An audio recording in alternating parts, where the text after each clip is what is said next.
تو نبوت کا تعارف اور اللہ کے رسول کا تعارف کس انداز سے امام دعا میں کرا رہے ہیں کہ اللہم فصل علی محمد امینک علی وحیک.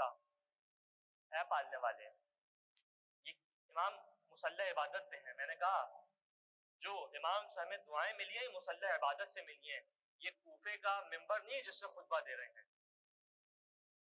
یہ مصلی عبادت ہے جس پہ امام اللہ سے راز و نیاز کر رہے ہیں اور اس کے ذریعے سے دین محمدی کو ہم تک پہنچا رہے ہیں کہ اللہم فصل علی محمد امینک علی وحیک. اے پالنے والے، محمد کے اوپر درود نازل فرما.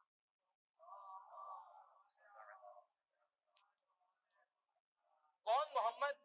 کہ امینک علی وحیک، جو تیری وحی کے اوپر امانت دار تھے. جیسی تو نے وحی نازل کی محمد نے انہی الفاظ کے ساتھ ہم تک پہنچا دی، ایک حرف آگے پیچھے نہیں ہوا. اور یہی تو مرحلہ ہے. ہم قرآن کا ایک ہی راوی ہمارے پاس ہے اور وہ ہے زبان رسول. اگر اس کے سوا کوئی اور راوی ہے تو پیش کر دے انسان. یہ زبان رسول کی صداقت کا نتیجہ تھا کہ ان الفاظ کو اس عقیدے کے ساتھ لیا کہ خالق نے جو ارادہ کیا ہے بالکل اسی ارادے سے ہم تک پہنچے ہیں، ایک حرف آگے پیچھے نہیں ہوا. تو یہاں پہ ایک جملہ کہتا چلوں کہ جب اس عقیدے کے ساتھ قرآن کو مانا ہے کہ قرآن کو قرآن اس زبان کی صداقت کی وجہ سے مانا ہے، تو آپ دیکھیں جب قرآن میں دو احتمالات آ جائیں تو اپنی مرضی نہ چلایا کریں اس کے اندر.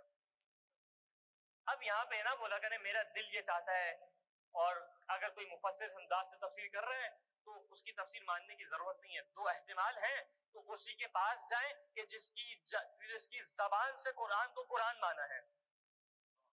اسی لیے یہ بات مسلم ہے کہ تفسیر بالرائے حرام ہے.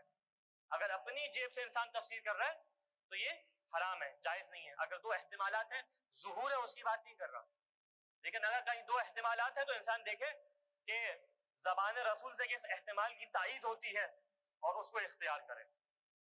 امین کا علی وحی کا ونجیب کا من خلق کا وصفی کا من عباد کا. ان کے اوپر درود نازل فرما کہ جو تو نے جن کو اپنے بندوں میں سے چن لیا تھا، جن کا مقام یہ ہے کہ تیرے بندوں میں سے منتخب شدہ ہیں. یہ کون ہے؟ امام الرحمہ. یہ کون ہے؟ کہ جو رحمت کے امام ہیں. امام کہتے کیسے ہیں؟ جو آگے آگے چل رہا ہو اس کے پیچھے قیادت چل رہی ہو اس کے پیچھے لوگ چل رہے ہوں. یعنی اب اس منظر کو ذہن میں تصور کیجئے گا کہ اللہ کے رسول آگے آگے ہیں، رحمت پیچھے پیچھے ہے.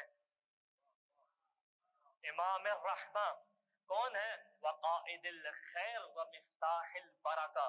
یہ امام کون ہے؟ یہ رسول کون ہے؟ کہ جو خیر پہنچانے والے قائد ہیں، جو رحمت کے، جو برکت کے مفتاح ہیں، جو چابی ہیں. یعنی جب تک اس کو انسان اختیار نہ کرے گا، جب تک اس چابی کو تالے میں نہ لگائے گا، اس تک برکت پہنچنے والی نہیں ہے. اگر مفہوم برکت تک حاصل پہنچنا ہے، اس کیفیت تک پہنچنا ہے کہ خدا کی برکتوں کا نزول انسان کی جانب ہو جائے، خدا کی برکتیں انسان کی جانب متوجہ ہو جائیں، تو جو کنجی ہے، جو چابی ہے، وہ اللہ کے رسول ہے. ان کے بغیر برکت اور رحمت نہیں آ پائے گی. یہ کون ہے؟ کہ من علینا بمحمد النبی صلی اللہ علیہ وآلہ.